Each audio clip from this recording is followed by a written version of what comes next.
Imagine waking up in the dead of night to a pounding at your door, knowing that the man who once called you comrade, your leader, your friend, has now marked you for death.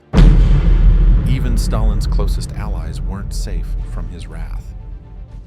Hi, history lovers. I'm here to bring you the chilling tale of Stalin's Great Purge, that blood-soaked chapter of 1937, where paranoia devoured the very revolutionaries who built the Soviet Union.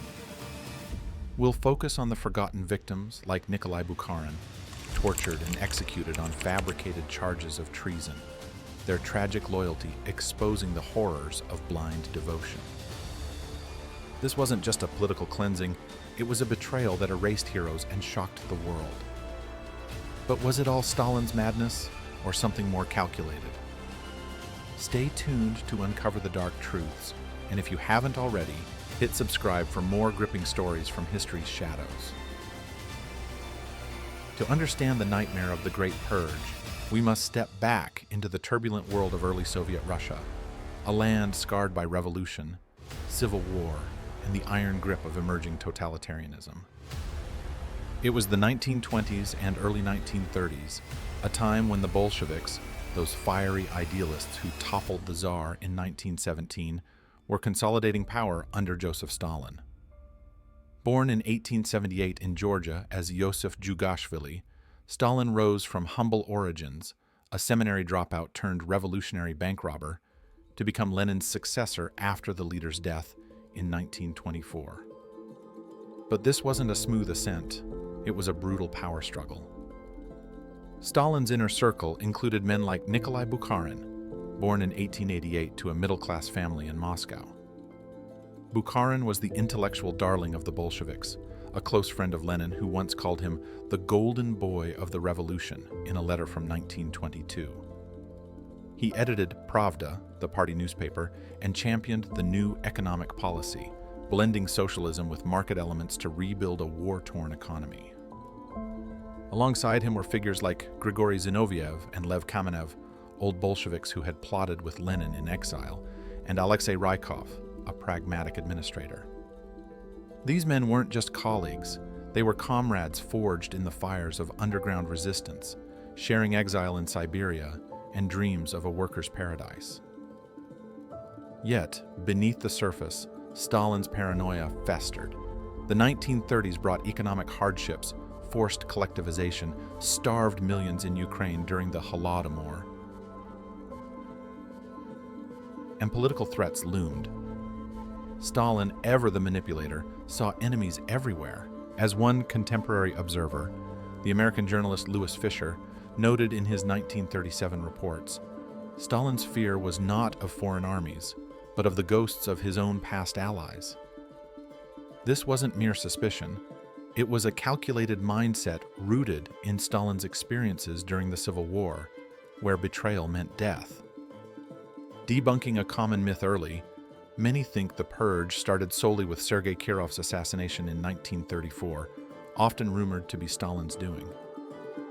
But NKVD records, declassified post-Soviet era, show Kirov's killer acted alone, though Stalin exploited it masterfully.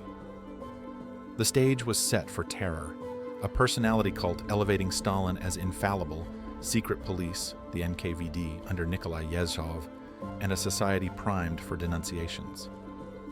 From Bukharin's early life as a radical student arrested multiple times by the Tsar's police, to his alliance with Stalin against Trotsky in the 1920s, these men believed in the revolution's promise. Little did they know, their loyalty would become their doom. As Bukharin himself wrote in a 1937 letter to Stalin, smuggled out before his arrest, "I am loyal to the party to the end, but I fear the end is coming for us all." Foreshadowing the tragedy, this inner circle's bonds would shatter under Stalin's relentless gaze. Now picture this: Moscow in the winter of 1934, snow blanketing the Kremlin as news spreads like wildfire. Sergei Kirov, the popular Leningrad party boss, gunned down in his office. This wasn't just a murder, it was the spark that ignited Stalin's inferno. Within hours, Stalin decreed emergency laws allowing swift arrests without trial, setting the Purge in motion. But let's trace how these forgotten victims rose and fell, their stories a tapestry of ambition, ideology, and ultimate betrayal. Bukharin's rise began in the heady days of 1917. Exiled in New York during World War I, he edited a Russian émigré newspaper alongside Trotsky, debating Marxist theory in dingy cafes. Returning to Russia post-revolution, he became a Central Committee member, his eloquent speeches earning Lenin's praise. By 1924, with Lenin gone, Bukharin allied with Stalin against the left opposition, led by Zinoviev and Kamenev. Ironically, the very men who would later fall with him. As Stalin consolidated power through the 1920s, Bukharin supported moderate policies, advocating for peasant incentives. But by 1928, Stalin shifted gears, launching rapid industrialization and collectivization. Bukharin, seeing the human cost, famines killing millions, opposed it, labeling it military feudal exploitation in private talks. This dissent marked the beginning of the end. Stalin, sensing a threat, began isolating Bukharin. In 1929, he was ousted from the Politburo, stripped of his Pravda editorship. Yet, Bukharin remained loyal, publicly recanting his views in a humiliating 1930 article, "I was wrong, the party line is correct." Why? Blind devotion to the revolution, fearing schism would doom socialism. Meanwhile, Zinoviev and Kamenev, once Stalin's tools against Trotsky, faced similar fates. Exiled in 1927 for their opposition, they too groveled back, only to be targeted again. The Purge escalated in 1935 with show trials. Picture the packed courtroom in Moscow's House of Unions, Zinoviev and Kamenev, gaunt from torture, confessing to absurd plots against Stalin. NKVD transcripts reveal the coercion, sleep deprivation, beatings, threats to families. Kamenev reportedly begged, "I confess to save my wife and children," as noted in declassified files. Executed in August 1936, their deaths opened the floodgates. Stalin's paranoia, fueled by real fears of Nazi invasion and internal unrest, turned inward. Bukharin watched in horror. Demoted to editing Izvestia, he sensed the noose tightening. In 1936, during the trial of his former allies, prosecutors hinted at his involvement. Desperate, Bukharin wrote to Stalin, "Koba," Stalin's nickname, "why do you need my death?" a plea from his final letter, preserved in archives. Arrested in February 1937, he endured months in Lubyanka prison. The key event, the March 1938 Moscow trial, where Bukharin, Rykov, and others faced charges of Trotskyist conspiracy, espionage, even plotting to kill Lenin years earlier. Fabrications all, but the drama unfolded publicly. Bukharin's defense was masterful yet futile. In the courtroom, he admitted counter-revolutionary activity under duress, but dissected the accusations logically. "How could I poison Lenin when I loved him like a father?" Witnesses recounted his composure, but torture had broken him. His wife Anna Larina later described finding him with bruised wrists from interrogations. The trial's impact, it shocked the USSR, erasing the old Bolshevik Guard.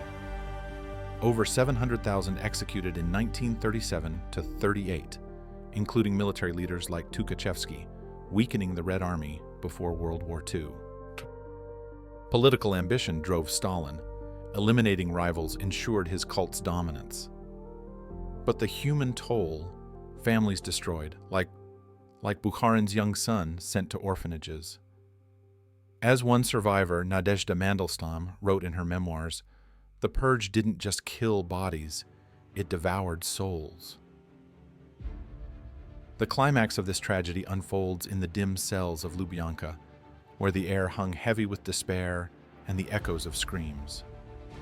For Bukharin, arrested on February 27, 1937, the end was a slow, agonizing descent into hell.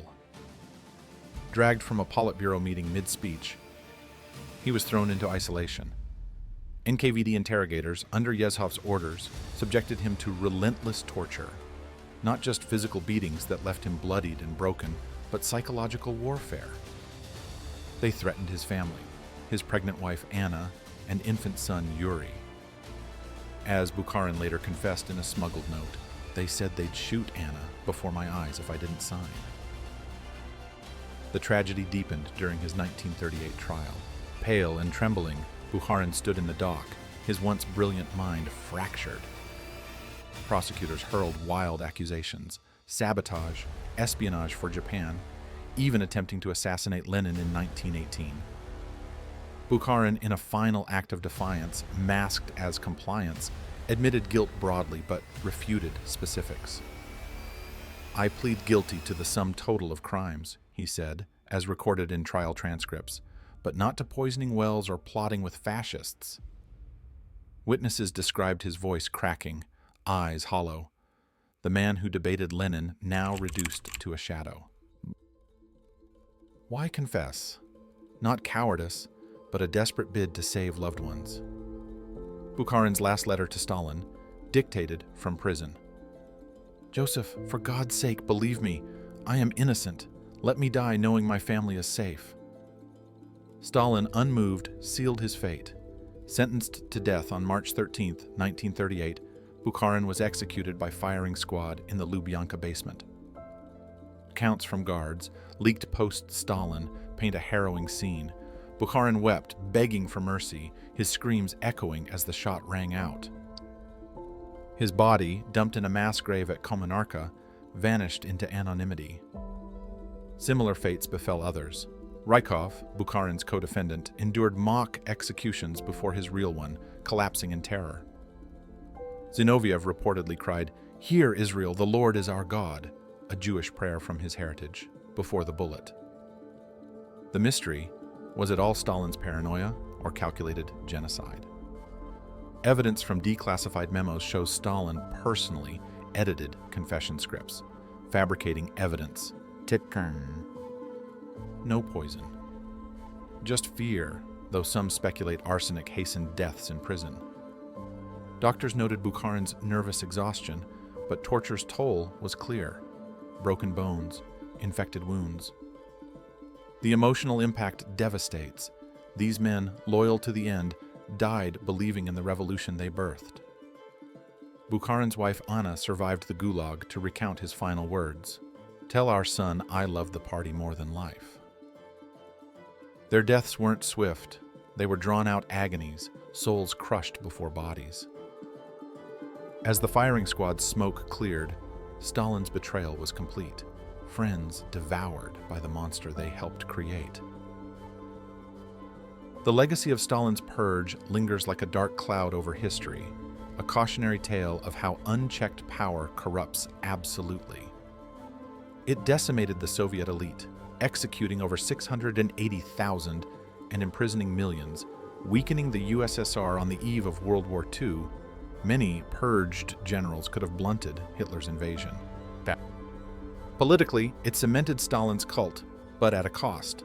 The revolution's ideals twisted into tyranny, paving the way for Khrushchev's 1956 denunciation, which exposed the crimes and sparked de-Stalinization. Modern views often romanticize the victims in books like Arthur Koestler's Darkness at Noon, inspired by Bukharin, portraying them as tragic intellectuals. Hollywood, in films like The Death of Stalin, satirizes the absurdity, but gets it wrong by downplaying the ideological loyalty. These weren't mere opportunists. They died for a betrayed dream. In my opinion, the real lesson is the danger of blind devotion. Bukharin's faith in Stalin blinded him to the monster emerging. What do you think? Was it paranoia or pure evil? Comment below. I'd love to hear your take. This legacy reminds us, ambition unchecked devours its own, a lesson echoing through history's thrones. In the end, Stalin's bloody betrayal during the Great Purge stands as a tragic reminder of how paranoia can devour even the most loyal hearts, erasing heroes like Bukharin in a wave of fabricated terror. Their unwavering devotion teaches us the perils of absolute power and unquestioning allegiance, lessons that echo in today's world. Thanks for joining me on this harrowing journey through history's shadows. Keep exploring and questioning the past. If this story chilled you to the bone, hit that like button, subscribe for more dramatic dives into forgotten tragedies, and turn on notifications so you never miss an upload. Share your thoughts in the comments. What shocked you most about the Purge? For deeper insights, check my playlist on Soviet history or support the channel on Patreon, link below, for exclusive scripts and bonus content. Next video, uncover the mysterious fate of the Romanov family. Until then, stay curious and keep learning.